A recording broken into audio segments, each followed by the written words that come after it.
bukan kekhawatiran tentang persoalan uang yang tidak berkembang gitu ya gitu, karena memang selama ini ketika ada iuran setiap tahun itu ada uang pengembangan dari iuran JHT tersebut. Ya, jadi dana pekerja ini ya total yang dikelola oleh BPJS Tenaga Kerjaan itu sekitar 500-an triliun. Untuk jaminan hari tua dananya sekitar 430-an triliun ya. Seperti tahun lalu hasil investasinya itu 27 triliun ya. Dan ini dikembalikan kepada peserta.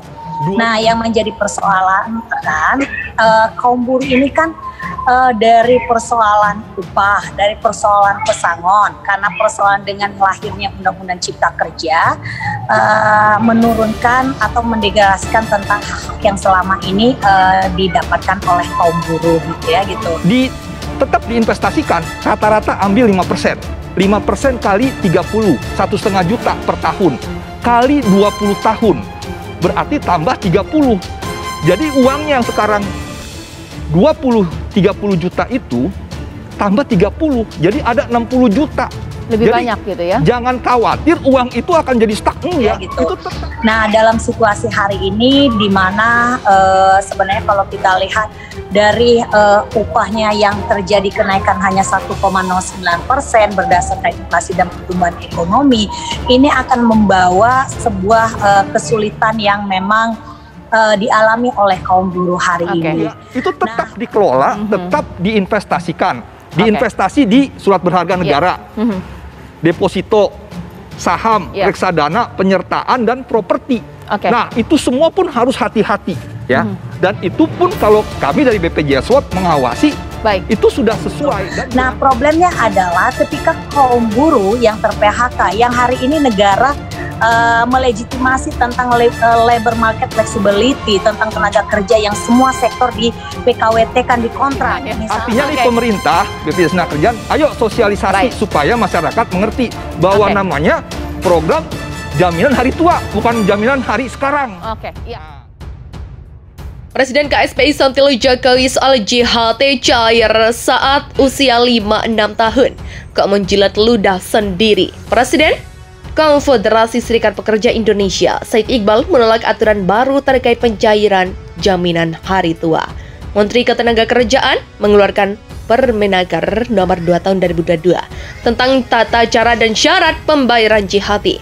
Dalam Permenaker tersebut, buruh yang menjadi peserta BPJS Ketenagakerjaan dapat mencairkan dana JHT apabila sudah memasuki usia 5-6 tahun.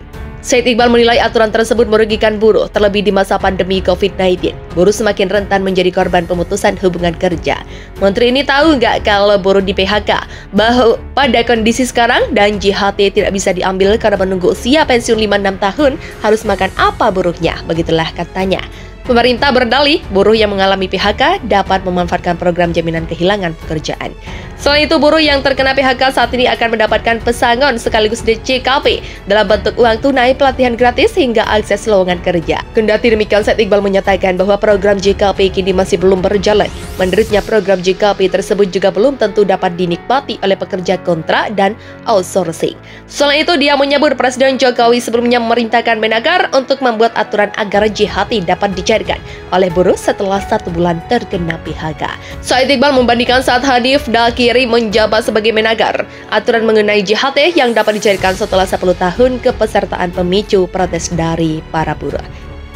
Oleh karena itu, dia menuding Presiden Joko Widodo melanggar undang-undang saat memerintah Hanif Dakiri.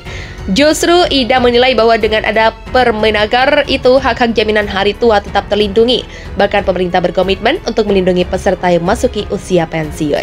Justru hal ini wujud dari komitmen pemerintah dalam memberikan perlindungan yang menyeluruh dari segala tahapan kehidupan peserta, di mana pada saatnya nanti peserta akan masuki hari tua. Katanya dilansir dari CNBC-Indonesia.com, Sabtu 12 Februari. Dengan kondisi itu tentunya dengan harapan agar pada saat peserta memasuki usia senja, mereka mereka masih mempunyai uang tunai untuk mencukupi kebutuhan sehari-hari. Sehingga langkah penetapan usia pensiun 56 dinilainya sebagai langkah yang efektif. Ida juga menjawab kekhawatiran masyarakat mengenai kemungkinan pekerja yang terkena PHK sebelum berusia 56 tahun. Dia berkata perlindungan tetap diberikan pemerintah untuk bekerja yang mengalami PHK. Selain itu, peserta juga akan mendapatkan manfaat JKP, di mana juga terdapat manfaat uang tunai dengan jumlah tertentu, di samping adanya akses informasi pasar kerja dan pelatihan kerja. Peraturan itu masih mempunyai kelonggaran, bahwa JHT tidak harus diambil pada masa pensiun usia 56 tahun. Bahkan sebelum usia pensiun pun JHT tetap bisa diambil, tetapi tidak dalam jumlah penuh. Peserta harus berstatus sudah menjadi peserta jaminan sosial minimal 10 tahun. Kemudian nilai JHT yang bisa diklaim yaitu 30% untuk perumahan atau 10% untuk keperluan lainnya. Begitulah terangnya.